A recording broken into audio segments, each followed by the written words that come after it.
Shalom, this is the brother Ba. You're back here once again. Before I get started, like always, I want to give all praises and glory to Yahweh Bahashem, Yahawashi Bahashem, Rachahakwadash. Double honors to my teachers, the elder apostles of Great Millstone, and Shalom to the hopeful elect. I'm going to title this, Let Yahawashi Wash Your Filthy Rags. Let Yahawashi wash your filthy rags. All of us are unclean. All of us are filthy in the sight of the Lord. And the only thing that can cleanse us is the blood of Hamashiach Yahawashi, the word of Hamashiach Yahawashi, and the spirit of Hamashiach Yahawashi. I don't care how long you've been teaching the word. I don't care what rank you are in the camp. I don't care what camp you belong to. I don't care who you perceive yourself to be or what level you think you're on. In the eyes of the Lord, you are unclean and you are filthy. All right? And the only way to be cleansed is through Hamashiach Yahawashi. And that's a daily thing, a daily washing ritual routine that needs to be done. Okay? We've been sown in corruption. We abide in the flesh. So we're bound to sin, all right? And the only way we have liberty, all right, to salvation and mercy is through Hamashiach Yahawashi. But don't think that just because you're out here regurgitating precepts that you've memorized, that you're somehow a pure individual. You're not pure at all. You're unclean, all right? Yahawashi is the one that's perfect, and his spirit perfect, right? This is Isaiah chapter 64, verse 6. It says, But we are all as an unclean thing. Let's read that again. But we are all as an unclean thing, and all our righteousness are as filthy rags. And we all do fade as a leaf, and our iniquities, like the wind, have taken us away. Yeah, our iniquities have taken us far away from the standard of Yahweh Bahashem Yahawashi. Even when you go into the laws, there's certain laws that the Lord has, we break them on a daily basis, whether knowingly or unknowingly, all right? Certain purification laws, certain cleanliness laws, right? Just all, our power is, on a whole different grand level.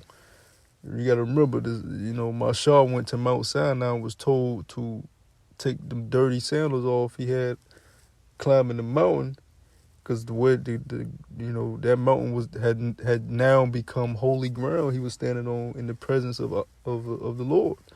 So, all righteousness is as filthy rags. It don't matter how many laws you think you keeping, how many scriptures you think you breaking down, how many videos you put up throughout the week, who you perceive yourself to be in this truth. You don't know if you're part of the elect or not. If you're sincere, you're part of it. Then you're a part of the hopeful elect because you're sincere in your hope, your faith. But you're not a part of the elect until you're a part of the elect. Until you're beamed up and crowned by Hamashiach Yahawashi, Malak Hamashiach Yahawashi. You don't know who the hell you are. And you sin on a daily basis. We all have impure thoughts. We all have filthy thoughts. We all have corrupt thoughts that we battle with. That's the battle to overcome.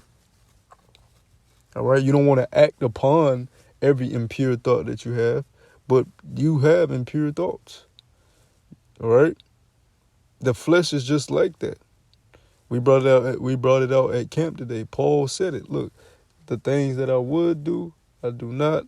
But that which I hate, that I do, being sown in corruption, being born in a sinful world, being born in the flesh, all right? You go off on a daily basis, whether you know it or not. And you fall short of the standard of the Lord every day anyways, man, right? So the only way to cleanse yourself is by Hamashiach Yahawashi. But before I get into that, let me get this over here, because we all fall short of the standard of Yahweh Bahashem Yahawashi, all of us. This is Romans chapter 3, verse 23. It says, For all have sinned and come short of the glory of Hamashiach Yahawashi. Okay?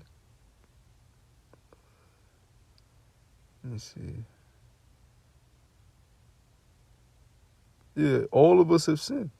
All of us has come short of the glory of Yahawashi, the standard that Yahawashi is going to put on this earth in the kingdom of heaven for everybody to live by. We fall short of that in the flesh.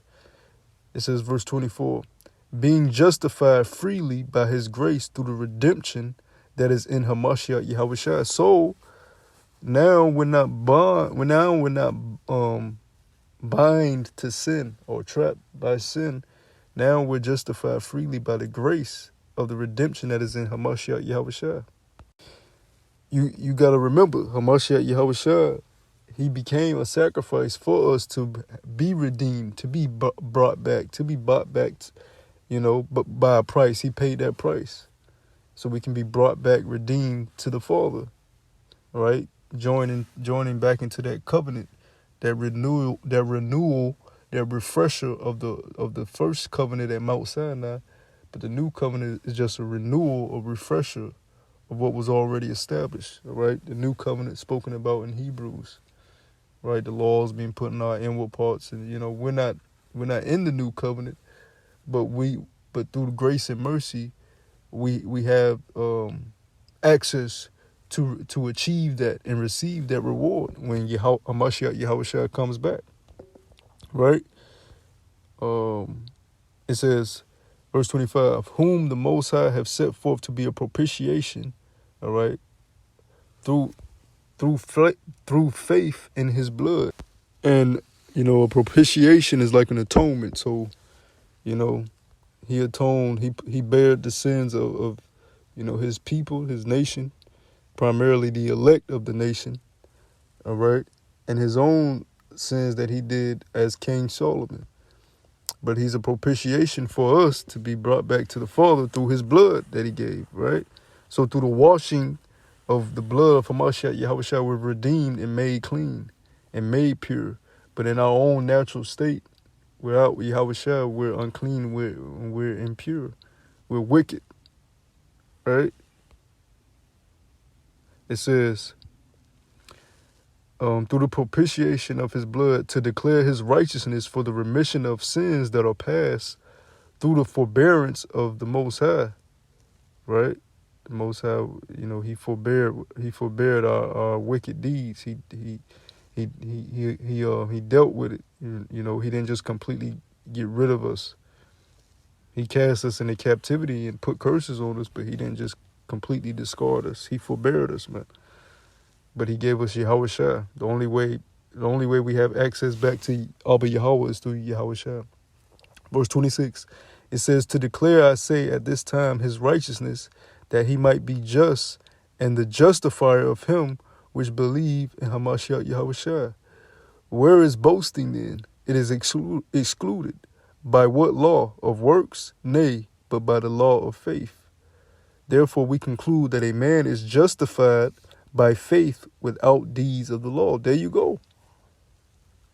So if you boasting in the law, if you boasting in your works, if you boasting in who you perceive yourself to be in the ministry, you just deceiving yourself. You're not deceiving the Lord. Because a man can only be justified through the faith and the hope that he has that his sins are being forgiven through the blood and the sacrifice of Hamashiach Yahawashi. That's the only way you can be made clean. That's the only way your filthy rags can be clean. All right?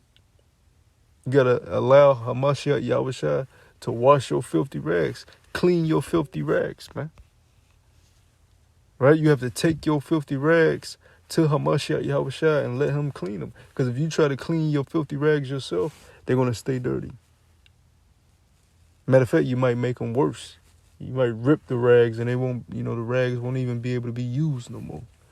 Right? Let's go over to the book of John, chapter 13, with the washing of the disciples' feet. This is John chapter 13, all right? Verse 5, and it says, this is Yahawashi now, washing the disciples' feet. It says, and after that he poured water into a basin and began to wash the disciples' feet and to wipe them with the towel wherewith he was girded. Then cometh to him Simon Peter, And Peter saith unto him, Lord, dost thou wash my feet? Yahawashi answered and said unto him, What I do thou knowest not, but thou shalt know hereafter. So Peter was like, how you gonna wash my feet? And you the king, you the Messiah, you Hamashiach. Why are you washing my feet? He looked at it as like a demeaning thing for somebody to, wash your feet. But Yahawashi is going to explain why he did this. Ultimately, Yahawashi was teaching the disciples about, the greater you are, the more of a servant you're supposed to be to the ministry, to the brotherhood, to those that look up to you and follow you. You're not supposed to lord over the flock. You're supposed to be more of a servant to the flock. All right. But this is what Yahawashi says in verse 8. Peter saith unto him, Thou shalt never wash my feet.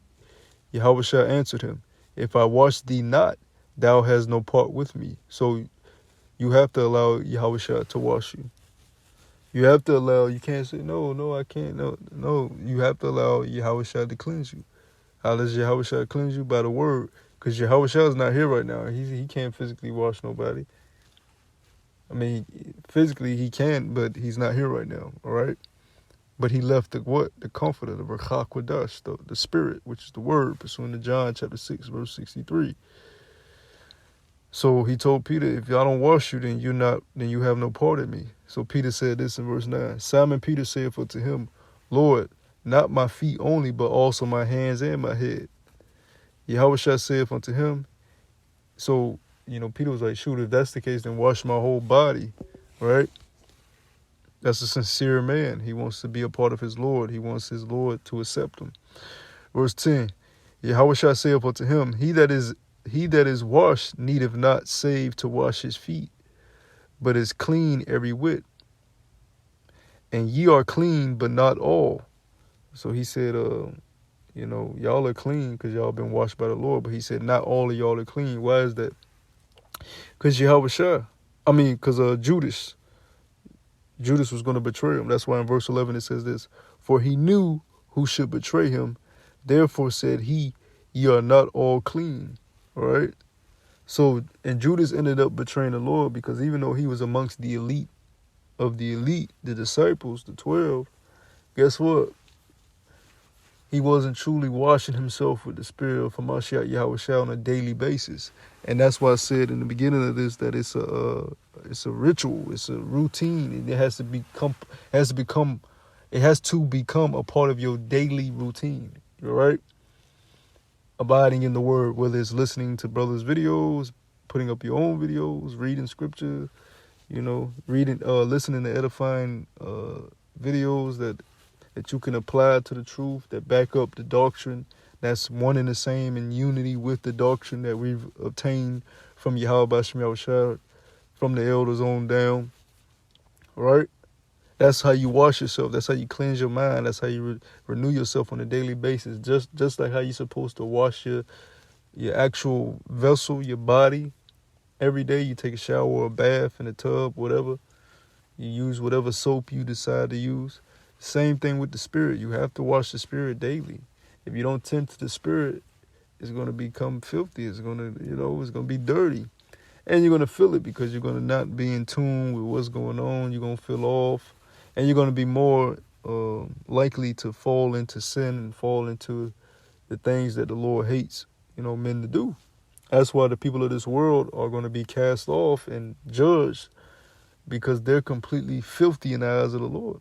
And the Lord don't like filth. The Lord don't like impureness. He don't like the unclean. Right? We have laws on, certain things that are unclean. If you're leprous, if you're an unclean leper, you have to be put away. A woman that's on her cycle, she's unclean. She has to have a place during the time of her period to be put away. She's unclean in the sight of the Lord. All right? There's a lot of laws that we have that deals with cleanliness, man. All right? But if you abide in the carnality of your existence and only abide in the flesh and operate off your lusts and your desires and off of the wants of the flesh, you're filthy in the eyes of the Lord. Because the Lord doesn't take no pleasure in, the things that the flesh wants. He takes pleasure in the things that the spirit wants. So you have to feed the spirit. When the spirit is hungry, feed the spirit. Don't always just feed the flesh when the flesh is hungry. Feed the spirit. Feed the spirit. Try to feed the spirit more than you feed the flesh. You should be doing that. That's how you're going to overcome this wicked ass world, man. And that's how you let Yahawashi wash your filthy rags. So that when you the time comes for Yahawashi to deliver the elect, you can be those that have made their garments white, right? Let me get that, because I brought out how he redeemed us through his blood.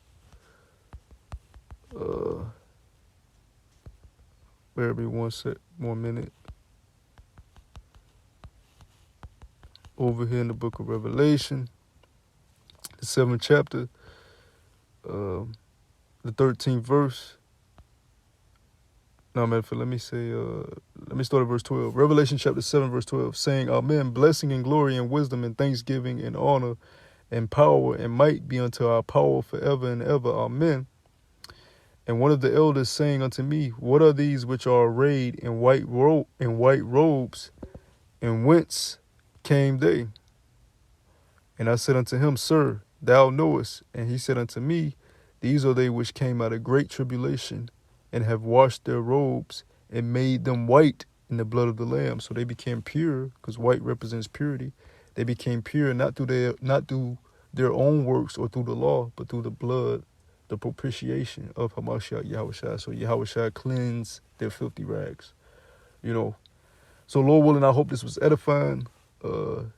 Remember on a daily basis to let Yahawashi cleanse your filthy rags. Till next time, I say, Shalom.